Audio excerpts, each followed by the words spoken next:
pressure. Okay, so you started? The shots don't even affect me. Really? Like the. Damn, I thought I drink a lot of fucking coffee. Yeah, dude.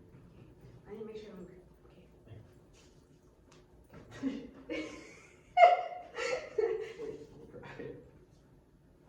Yeah. Okay, so I start? Yeah. Okay. Start. My name is Deanna, And my name is Juan Garza. and we're going to tell you about the 3 theoretical perspectives and their effects on alcoholism. Oh, I forgot. It's fucking right there. Oh, it's fine. Oh, wait, no, we can't put that because we're just starting it. Okay. We did. Okay. So, my name is Deanna, My name is Juan Garza. and we're going to tell you about the 3 theoretical perspectives and their effects on alcoholism. So the introduction.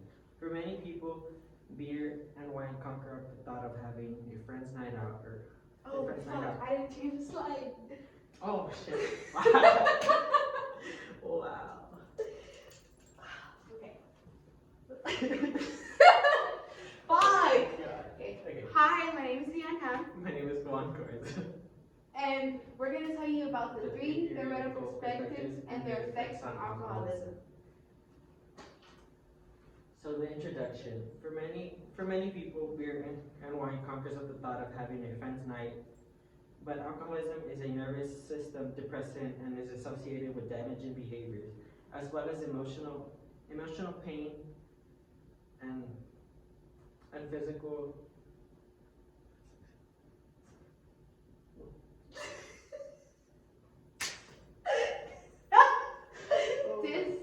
Disintegration. Disintegration. Okay. I could. Because I don't have my context and I'm not boring with that. It's like. Okay. We don't have to start up the introduction, right?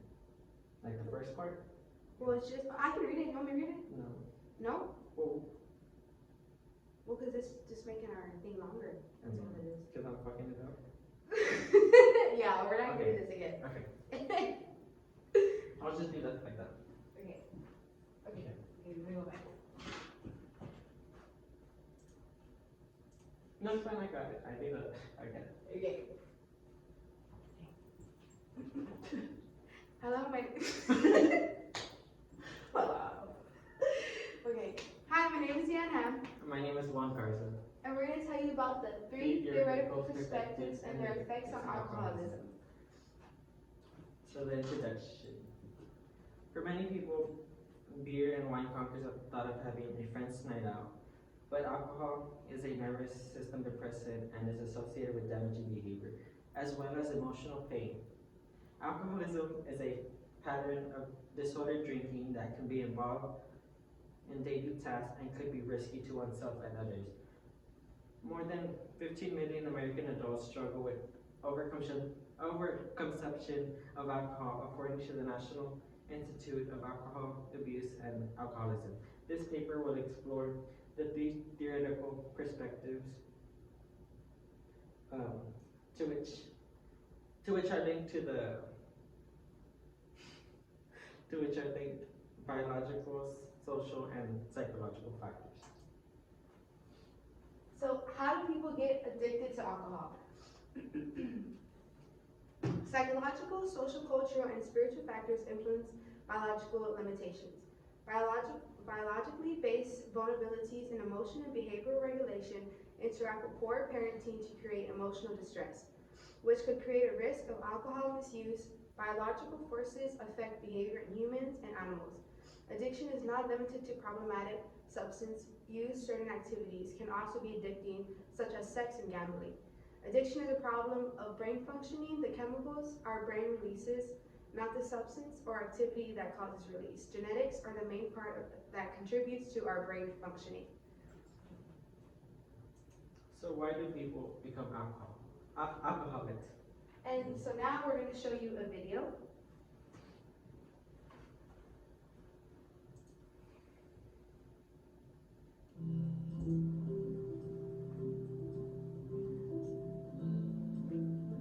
Drinking on a Tuesday morning doesn't make you an alcoholic, right? But science is working on understanding the thing that does.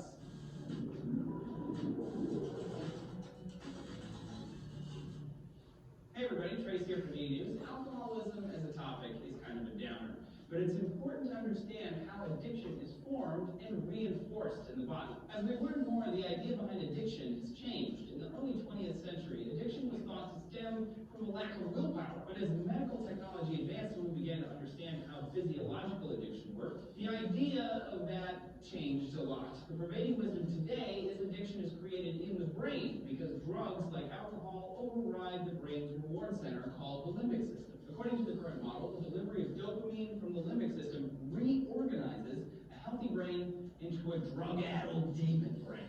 The drug initiates a coup in the executive functions, so people with addiction are physiologically unable to abstain from their habit. Their brain has to get them high. Most of the literature calls it hijacking. This is pretty extreme stuff. This is where people get the idea of drugs being super addictive even with only one use. The problem is, scientifically, there is no evidence for this. In reality, two people could both use heroin one time, and one will go on with their life and be fine, and the other might seek it out again and again and again. A new study in PLOS1 is changing attitudes even further by finding a small part of the brain that might be a major trigger for addictive behavior in rats. The lateral habenula is deep within the middle of the brain, and when the rats had theirs selectively destroyed by the researchers, these rats could no longer tell if the decisions they were making were harming themselves or others.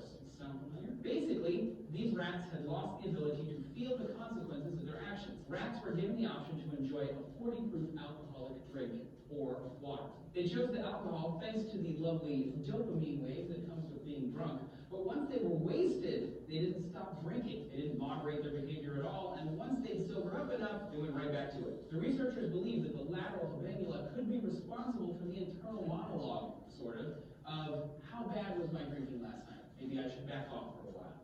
I need to make sure this isn't a problem. According to this new study, addiction isn't solely about the brain's reward center. There's also an internal moderation of the effects of that reward. They're not saying that people with bad lateral habenulas are addicts. Rather, that with more information, a genetic profile could be established, and we could tell who would be in a high-risk group for addiction. That information could help people and their families make responsible life decisions. Their moms will be so happy. Do you know someone with addiction? How have you helped? Share your experiences with us, because people are stronger together. Tell us about it down in the comments and subscribe for more DNews videos every day. We even have Vine now, so you can see.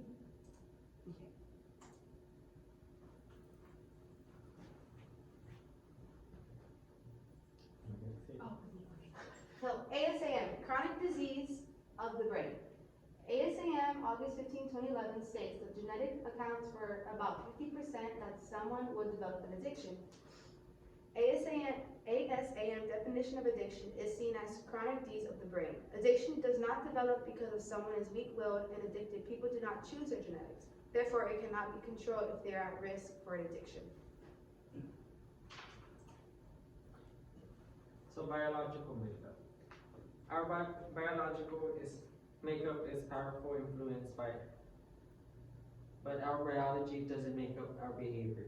People can choose to recover rather than addiction. This addiction can be other diseases and disorders. Lots of lifestyle changes are needed to restore health.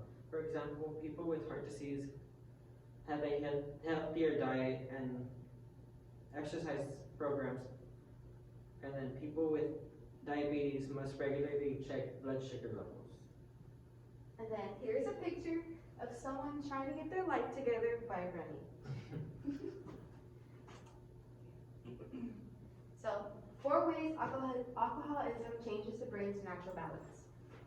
So, alcoholism changes the brain's natural balance homeostasis. Alcoholism alters brain chemistry. Alcoholism changes the brain's communication patterns, as well as changes to brain structures and their functioning. So addiction topic center. Symptoms due to alterations in the brain. Changes in the brain's cortex impairs decision making and compulsivity. These changes are more likely to take a drink than resist to drink. The brain's reward system is responsible for drug seeking and cravings.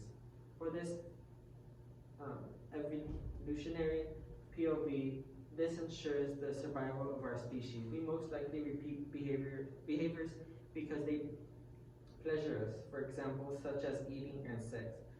Addictions take over this healthy function of the brain, which makes relapse more likely, even though people want to stop drinking. Okay.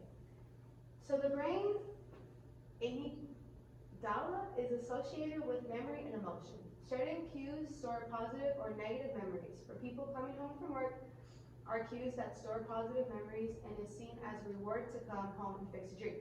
So, say if you were at work all day and you just had a terrible day and you just come home and you see your just alcohol and you're like, what would we call it? Like Tempting? yeah, like it would just be more Or tempting, and you would just more likely reach for a drink, alcoholic beverage, than like orange juice or cranberry juice.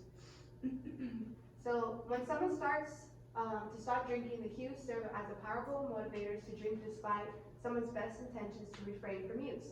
People often describe alcohol addiction as a habit, and it is hard to restrain from it. When people attempt to discontinue an addiction, they can experience withdrawal. It serves as a powerful motivator to resume addiction to avoid the unpleasant behavior.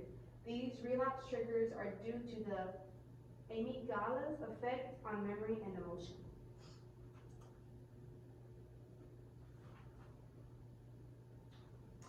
So addiction, symptoms due to alterations in the brain. Alcohol affects our brain's hypothalamus creates problems with stress regulations. People drink to relieve stress and withdrawals, which can cause cycles because of alcohol itself. Alcohol is used to create alcohol use creates stress, but alcohol can diminish the brain's ability to regulate stress. So, psychological factors. Psychological factor also falls in alcoholism because psychology is a science that studies human behavior.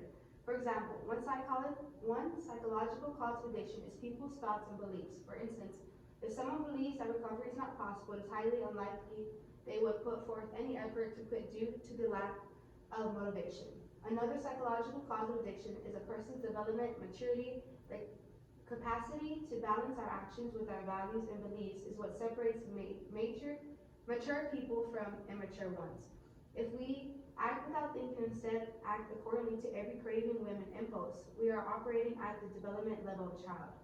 Addictions like alcoholism can occur because someone lacks this developmental maturity. So developmental maturity. Another psychological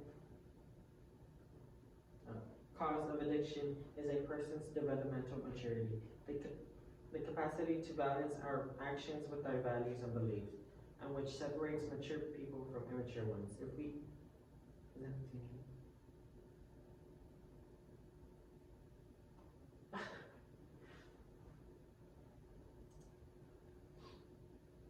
Social cultural forces. Sociology is primarily concerned with understanding the behavior of large groups, families, organizations, societies, and cultures. Social and cultural forces can cause entire groups of people to be more vulnerable to addiction. If you are a member of a vulnerable group, tend to be more vulnerable to addiction. The term culture describes a group's learned and shared patterns of values and beliefs. Researchers can say certain groups of people have higher rates of alcoholism rather than groups, but it doesn't show how differences exist. By studying differences with people with higher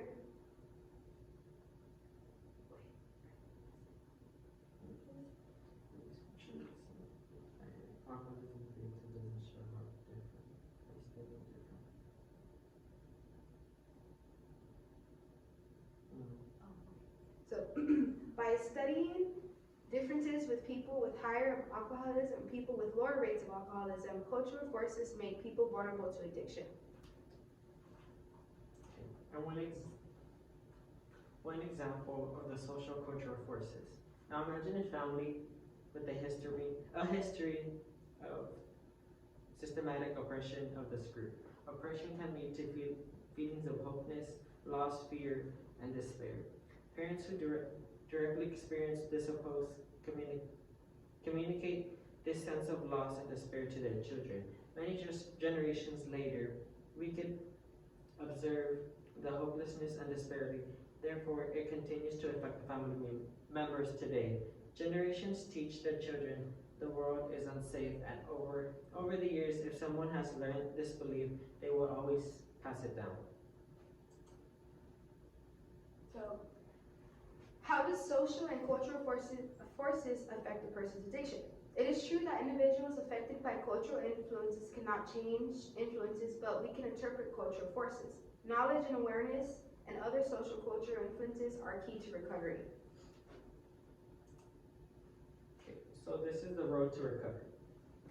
Overall, people find recovery difficult because they lack good problem skills and sufficient motive. Alcoholism can occur as a means of coping with uncomfortable feelings or stress. Psychotherapy can help strengthen people's motivations and improve their problem-solving skills, stress reduction, and coping skills. These are just some of the ways that it can help with the recovery process. And then these are our references. And that's the end of our presentation. That's it. Any questions? I don't know if you want to watch it and then Yeah, we can. whatever we messed up on. Because I feel like I went out of focus.